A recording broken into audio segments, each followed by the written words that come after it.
Ako ang aking sarili.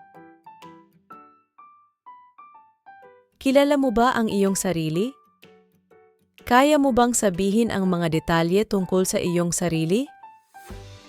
Kaya mo bang sabihin ang iyong pangalan? Ang pangalan ay ang pantawag sa isang tao.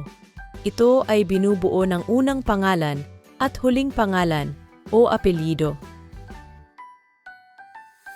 Ako si Elise Marquez. Ako si Gabriel Reyes. Ang aking unang pangalan ay Elise. Ang aking apelyido ay Marquez.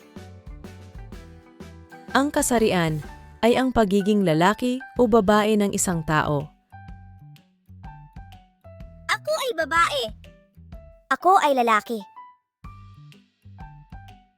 Ang gulang ay ang bilang ng taon na nabubuhay ang isang tao mula nang siya ay isilang. Ang kaarawan naman ay ang buwan, araw at taon ng isilang ang isang tao.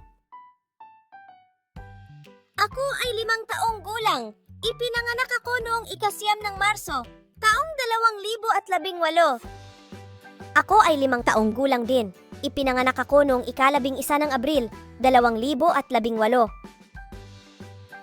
Ikaw, ilang taong gulang ka na?